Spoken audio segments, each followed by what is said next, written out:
Good evening, everyone. It is Monday, September the 30th, and as promised, I am bringing you an update on how my day went. Yesterday, I asked you folk in my praise and prayer request vlog to keep me in prayer today, as I needed to go and do some very important tests at the hospital. So I was able to do the MRI. It took a little over an hour. I have some really good news though, for those who were praying, and I told you how I would have to have dye put into my system to make certain that it could see like right through the bones and everything. I'm very pleased to say that they were able to use the PICC line, and Manon helped Shannon, if she ever sees this, with that, and she was able to put the dye into the PICC line, which meant no extra IV or anything. It did take quite a while. I was very stiff afterward, but other than that, it was okay. It was kind of silly. I found myself harmonizing with the loud noises of the MRI machine.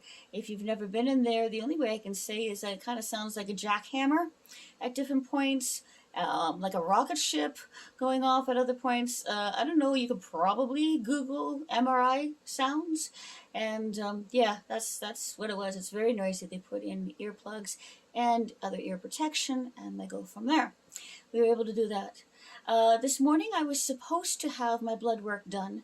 However, today is a bit of a holiday. They call it Truth and Reconciliation Day. It's not really a holiday. It's a Remembrance Day for the indigenous folk, I'm probably going to say this all very politically wrong, and I'm very sorry. The Native Americans, the Indians, the ones who lived here on this land before the white man, and it was remembering the things that they never should have been put through, that no person ever should have been put through.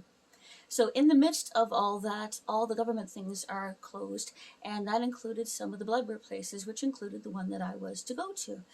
But I was able to get it done right there at the hospital, and the young woman who was able to help me, it wasn't pleasant, but she did a very good job.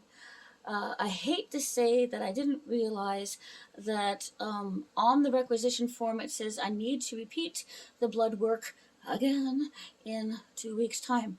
But I called my doctor and I left the message that I had had my MRI done, which went well. Thank you, everybody. I had the blood work done, which, thank you, I made it through. Yay, God. Thank you again for praying for me. And that I would be calling, and I will be calling, first thing on Wednesday morning to see if they have any results for me, because, as I mentioned, here where the PICC site is getting close to having an infection, which is not good because that does lead straight to my heart. So they have put me on an emergency list of getting the results back ASAP. And I am hoping that means that this Wednesday evening I will have the PICC line removed. If not, we will trust God and we'll just continue on in what's going on. We're going to trust my life in His hands all these years, and during all this time, I know we can trust Him now. So thank you for praying for me. Please continue, and I will give you an update on Wednesday evening to let you know where I'm at and what's going on, so you can continue to be with me in the midst of all this. It is so good to know that God is in control. I'm only getting one line of a song. God is in control. I can't remember the rest of it, but it's the truth of the matter. And He is. And I know that we can trust Him. And I want to encourage you that no matter what you are going through, you can trust Him. He's faithful. He is there with you, right? There's a good one. It says, I can trust you, Lord, for you are my God. Shadow from the heat, shelter from the storm, secret hiding place, fortress and defense. I can trust you, Lord, faithful are you. I'll check with you in 2 days' time. Blessings, everyone.